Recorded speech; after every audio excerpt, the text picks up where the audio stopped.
fight against opportunism of orthodox and pseudo-Marxists in the working class movement at the time. 4 was to lead a struggle against spontaneity of the masses and trade unionism, as was the key pillar of the elements called economists, who thought that the workers should confine themselves to economic demands and not wage a political struggle against the Tsarist regime. Lastly, it was to fight against the reactionary elements of revisionism and sectarianism, who wanted to turn the working class party into an opportunist social democratic party and to hold back the rising wave of the movement of the workers at the time. Lenin proved that against these reactionary elements, that the neglect of theory would inevitably lead to the swamp of opportunism, revisionism, and opportunism. Lenin repeatedly stressed the close and inseparable relationship of practice and theory, the unity of theory and practice, and says it must be the cornerstone of inculcating and cultivating Marxism within the party. He also stressed the point that without revolutionary theory, there can be no revolutionary movement, and only a party that is guided by the most advanced theory is capable to lead a revolution. For this reason, he argued that the revolutionary party will have to build its organizational capacity, its mass capacity, political intellectual capacity to successfully engage in all fronts of struggle, particularly in the battle of ideas, in order to combat all forms of reactionary and counter-revolutionary tendencies. An element which Lenin observed as a dominant trend among the economists, or the so-called reactionary and counter-revolutionaries, was a tendency called liquidation. And such elements were, Lenin called them liquidationists, who made it their career and their business to collapse and to weaken the party from within, decimate the people's movement. And Lenin made a call that the liquidationists must be liquidated before they liquidate us. So that's the party line which all of us must follow. Those who try to liquidate, collapse, and decimate the party, they have to be confronted, be liquidated before they can liquidate all of us. What is to be done is a book of key importance for the Marxist conception of the task of the working class party. To understand the circumstances in which it was written, and as an aid to grasping its principal points, the reader should consult the history of the Communist Party of Soviet Union, Bolshevik, Chapter 1, Section 5, and Chapter 2, Section 2. In doing just that, it is a recognized and accepted proposition among socialists that socialism derives its claim to a science from the three source and component parts of Marxist scientific investigation and propositions.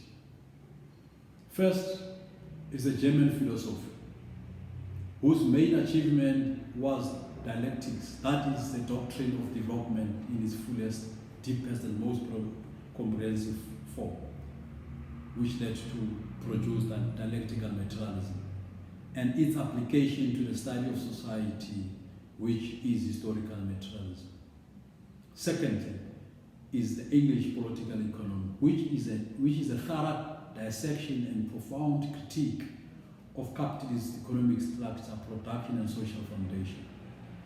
And lastly, the French Revolution, or French socialism, whose main achievement was the Marxian deduction of the doctrine of the class struggle.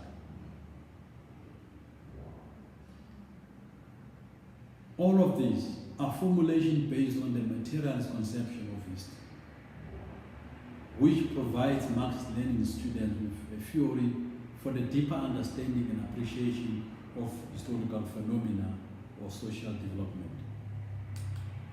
Why materialist conception of history is so important? It is important unless if people do not want to appreciate this. Do not want to appreciate the materialist conception of history and its impact on their lives. Lenin had to make this warning, as I call it. He says, people always have been the foolish victims of deceptions and self-deceptions in politics. And they will always be victims of deceptions until they have learned to seek the truth, seek out the interests of the class they belong to, or other lies and deceptions behind all moral, religious, political, social phrases, declarations, and promises. Marx's philosophical materialism alone has shown the proletariat, argued Lenin, the way out of the spiritual slavery in which all oppressed classes have hitherto languished up to this very moment. Lenin, once more, at the very embryonic stage of the Russian Workers' Party, an emerging trend of the new class of opportunism in the working class movement. A new class which was giving birth to class collaboration, class vacillation and capitulation. And this was very manifest within the group of the so-called economists, as they were called, who began their campaign by demanding freedom of criticism in the party, attacking Lenin left, right, and center, and accusing him of narrow political views.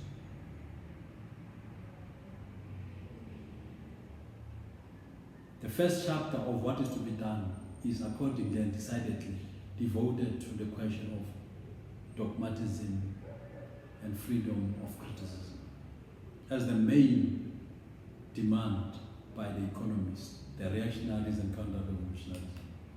Lenin also shows that the freedom of criticism demanded by the economists means freedom to embrace bourgeois ideas, bourgeois aspirations, and bourgeois mode of thinking instead of Marxist proletariat ideas, proletariat working class aspirations, and proletariat mode of thinking. It was a demand to go freestyle, a laissez-faire of free agents as they do as they please. And that opened the way for collaboration with the bourgeoisie, vacillations, and capitulation in the process. Lenin was, of course, quick to tell these reactionary elements that were free to leave and to take the path of class collaboration, class capitation, but not to drag the party with them as they were free to go. He further shows that to confine the working class movement to economic struggle alone meant that would mean to give up the political struggle and to condemn the workers and the working class to eternal wage slavery.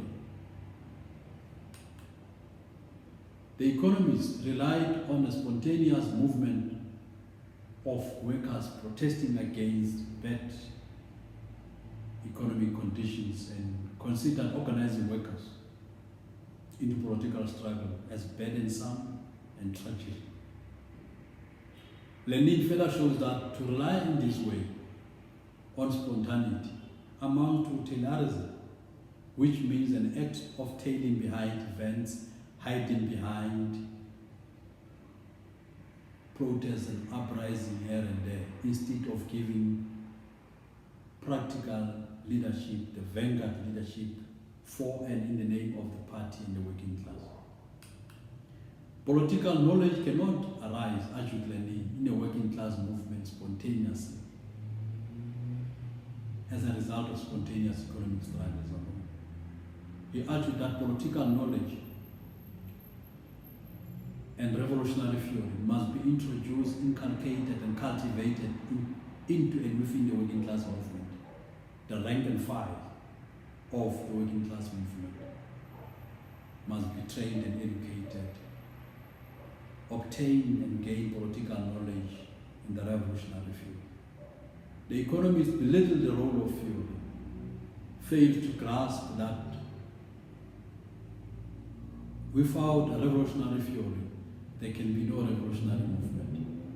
They liked the Marxist theory or revolution, but they disliked the revolution because the revolution is the people, and vice versa. They disliked the people because the people are a revolution. People become the revolution when they organize themselves and rise against the exploitative system of capitalism and make their own festival. Lenin shows that the root of opportunist ideas and the opportunist politics in the labor movement lie in the attitude of relying on the spontaneous movement and belittling the role of theory. In What is to be Done, Lenin shows concretely how to combine political and economic struggles. He says working class political struggles must be something much broader than mere trade union politics or trade union consciousness. Albeit how important trade union politics are, albeit how important trade union consciousness is, but should not be the beginning and the end. He argued that workers must be concerned with the interrelationship of all various classes and must fight against every manifestation of reaction. In advocating economic struggles alone,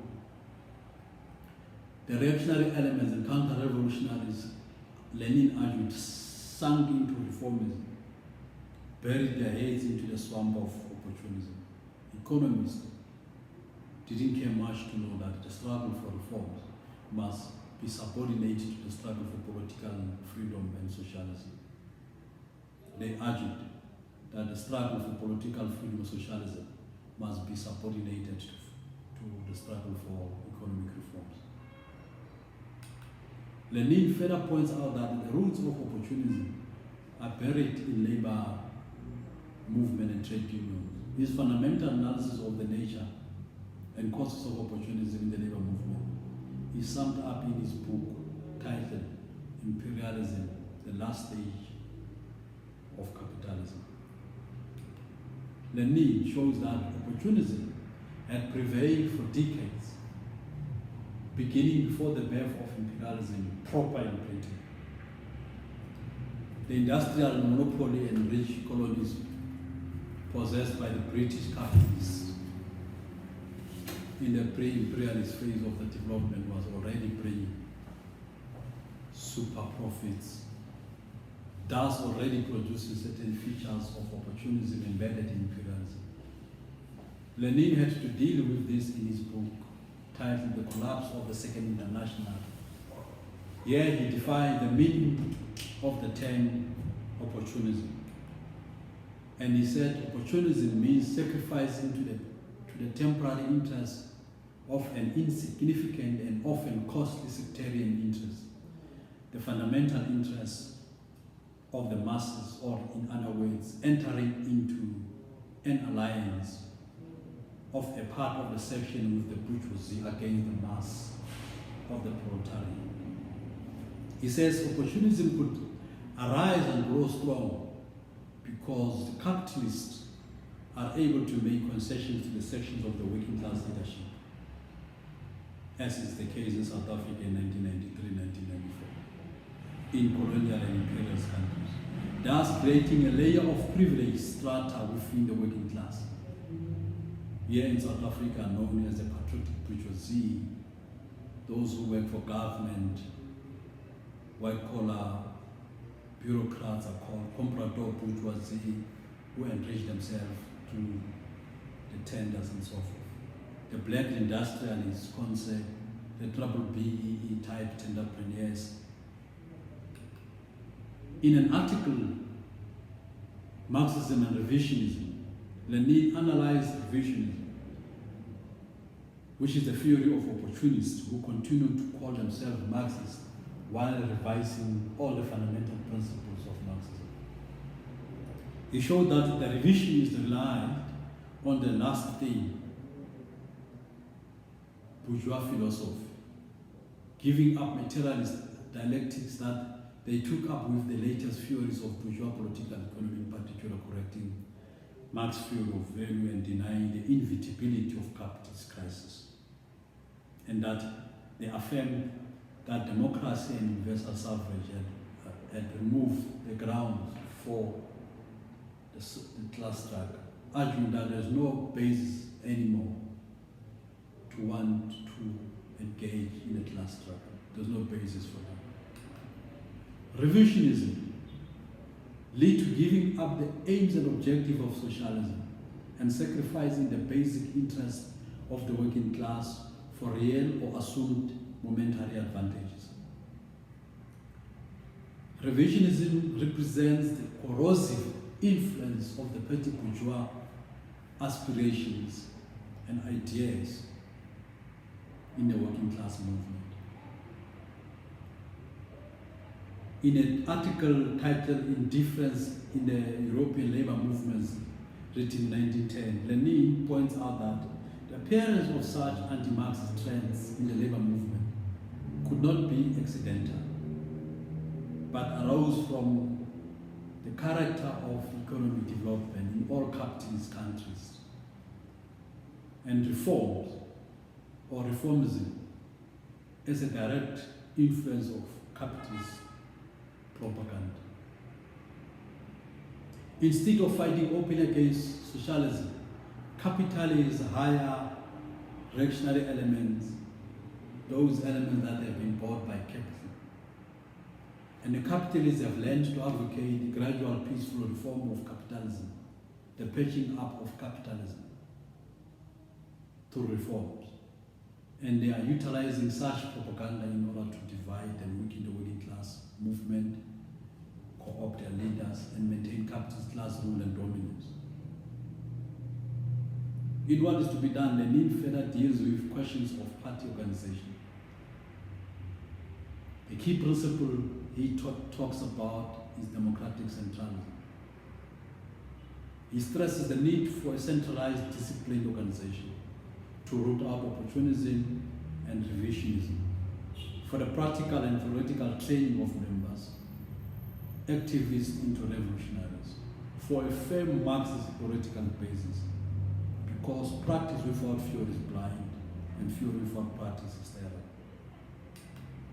Lenin dealt the same blow to both opportunism and revisionism, as he described both at the sides of the same coin. The opportunism of the leaders of the working class movement, Lenin observed, strengthened by the power of the habit, the power and desire of normalizing the abnormal, of accepting the unacceptable, of rationalizing the irrational, which culminated in their going over to the side of capitalism to create own capitalist comfort zone in the form of BEE, as it is the case in South Africa today. Lenin tears to pieces the argument by these elements in the justification of petty bourgeois aspirations, mode of thinking, and class interest, as they were trying to justify capitulation, collaboration, for a rapacious accumulation of wealth and self-enrichment. We find on the part of the opportunist leaders in an article titled Task of the Proletariat in Our Revolution to the Third International and its place in history, Lenin concludes and makes the following point, that these reactionary elements, pseudo-Marxists and orthodox Marxists, preach socialism in words, but in practice are joining the bourgeoisie in droves in every serious dealing against the working class interest. They must be expelled from the working class party. They've got no part to roll. Close quote. On the bourgeois democratic revolution, as part of what Lenin raises in what is to be done, and the socialist revolution, the Marxist theory of class struggle is distinguished between the two, in that bourgeois and socialist revolutions are distinguished by different tasks and aims and objectives which are undertaken by each. The bourgeois democratic revolution is, in the economic sense, a desire to bring to an end all remnants of feudalism and primitive social relations, and to establish conditions for free development of capitalism from racial exclusion, ethnic marginalization, and in a political sense is to bring to an end all remnants of national oppression, and to establish universal suffrage, one man, one vote, parliamentary democracy, and equality of rights for all citizens. On the other hand, the task of the socialist revolution is, in the economic sense, to bring to an end, to smash the capitalist ownership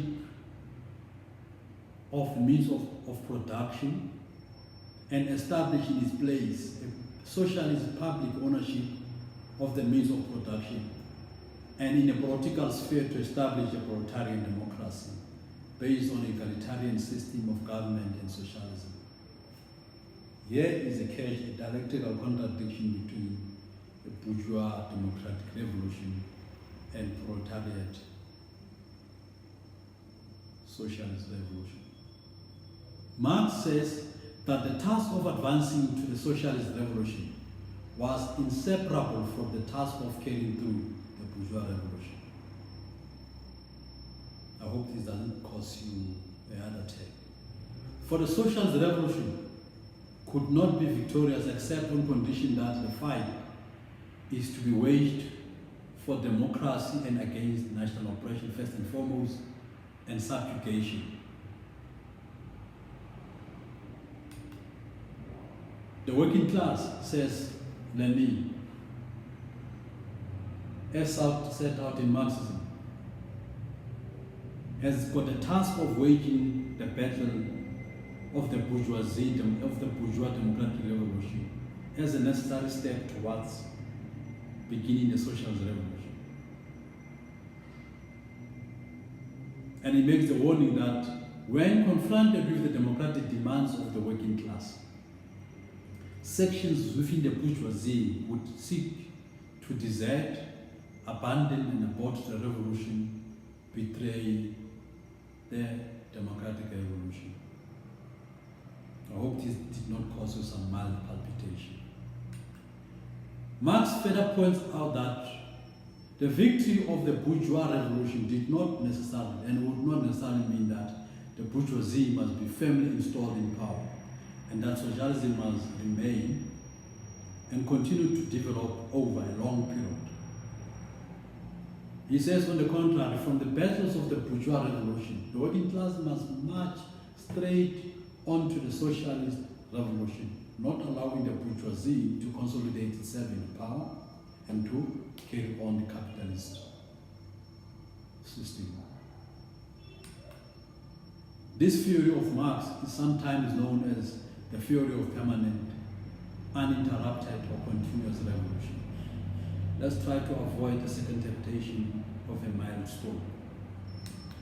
Marx also teaches that the working class must support and push on the bourgeoisie in the fight for a democratic republic, because the latter have acquired and internalized capitalist knowledge, skills, tools and instruments with which to fight against capitalism.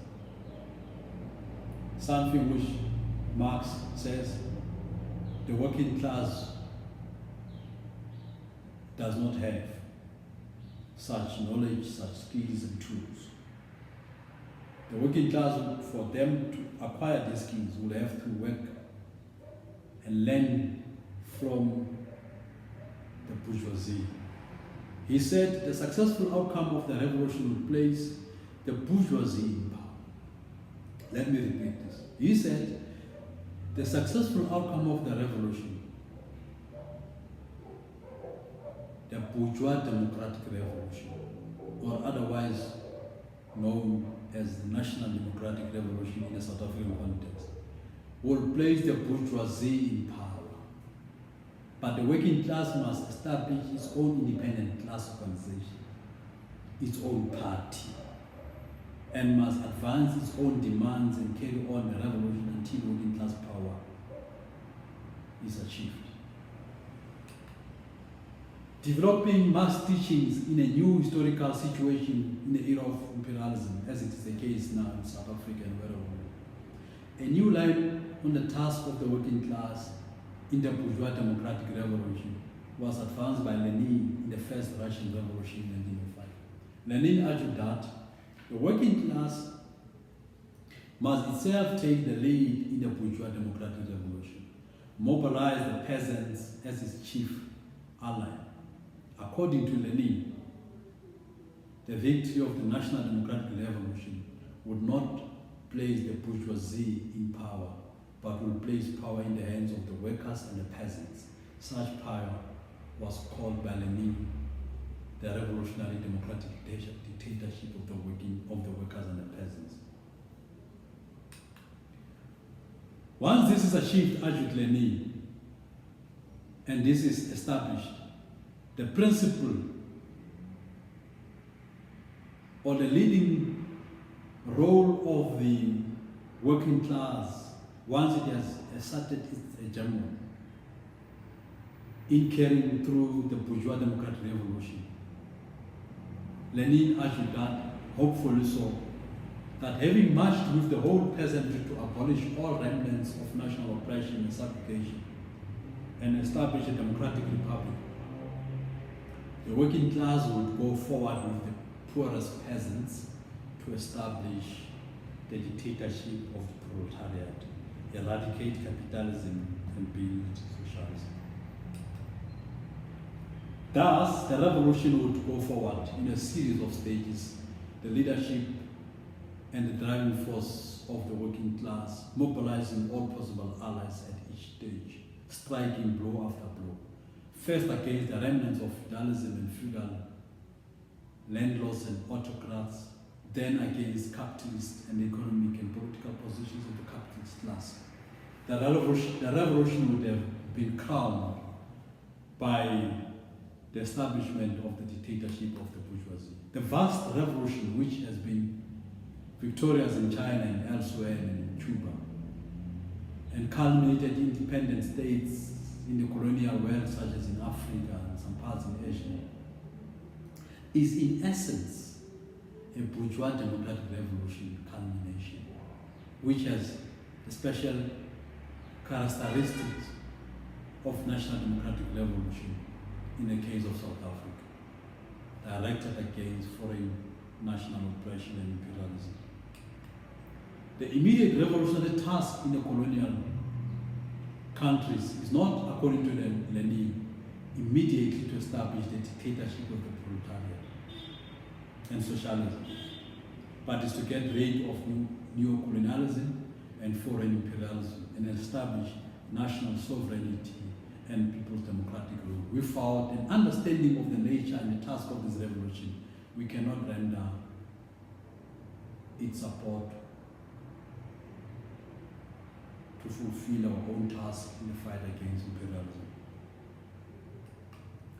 Having advanced together and fighting side by side with the bourgeoisie to overthrow the old feudal system of reaction, the working class must go on with much determination to fight against the bourgeoisie itself for working class power.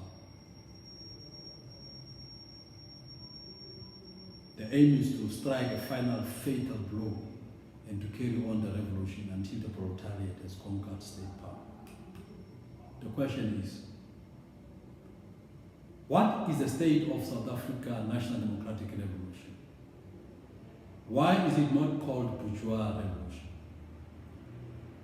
Is the working class hegemonic in this National Democratic Revolution? Is it leading it or not?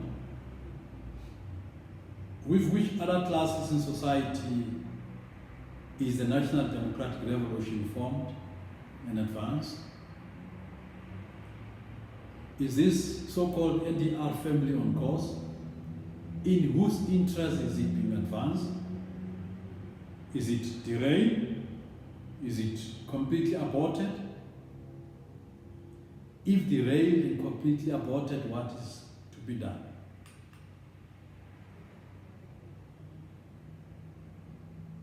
The answer is, it is the economic emancipation and the struggle for socialism which remains the only alternative and answers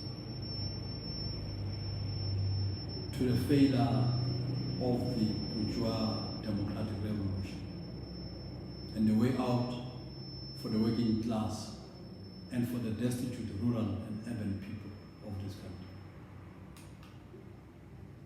Just by way of conclusion, what are the principal points and lessons that we have learned about the study of the history of Lenin and his epic role in the making and agitation of revolution in Russia? What are the fundamental teachings of Marxism on the growth of the working class and its struggle, and how such struggle should be waged?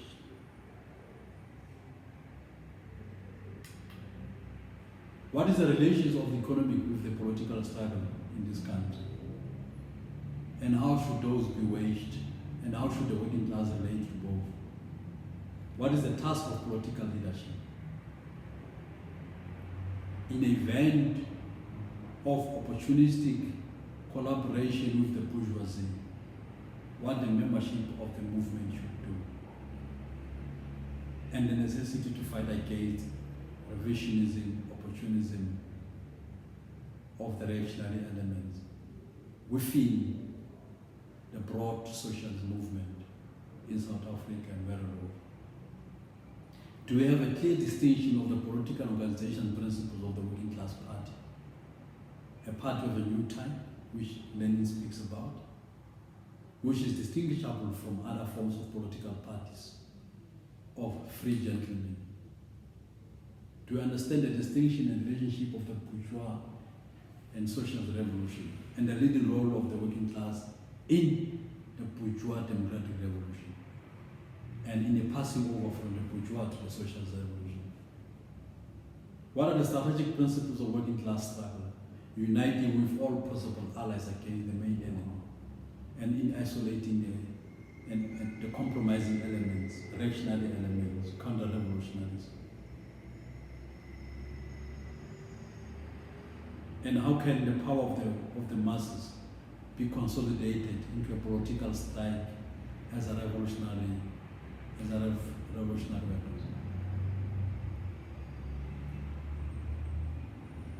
Perfecting the art and the skills to isolate and fight traders, renegades, and opportunists, and liquidationists, and above all, those who pretend to be Marxists, those orthodox and pseudo-Marxists, who always want to abandon all efforts to preserve the legal organization of the party and combine legal and illegal. How the party can carry forward the working class struggle in a reactionary parliament. Should the parliament be rejected? Lenin says no, it should not be rejected, it should be engaged. Because parliament is a site of struggle like any other site of struggle. How the party can extend its mass connection with the working class and take the lead of rising working class struggle, culminating into a revolution. Finally, how do we know if we have learned the right lessons or made the correct theoretical deductions or conclusions from Lenin teachings? We make these discussions in the middle of a coronavirus, a disease which is invisible, which is deadly, a disease that we need to fight against. Spare no energy. And we can only defeat it if we are united. We can only defeat it if we observe all the measures that government has pronounced, measures such as observing social distancing, ensuring that we wash our hands as regularly as possible as we can, of ensuring that we stay home if we've got no essential service to render for our people, so that we remain safe and stay safe. This is a fight of our life, and we are going to emerge victorious against the coronavirus. Only in the practice of the teachings of the party of the new time, anchored in the philosophy of praxis and the class struggle, will tell if we have grasped, we have internalized important points, we have lessons to take home. as Marx himself expressed. He says the question of whether objective truth can be attributed to human thinking is not a question of theory, but it's a practical question. Men must prove the truth, that is, the reality which exists independent of men's wishes.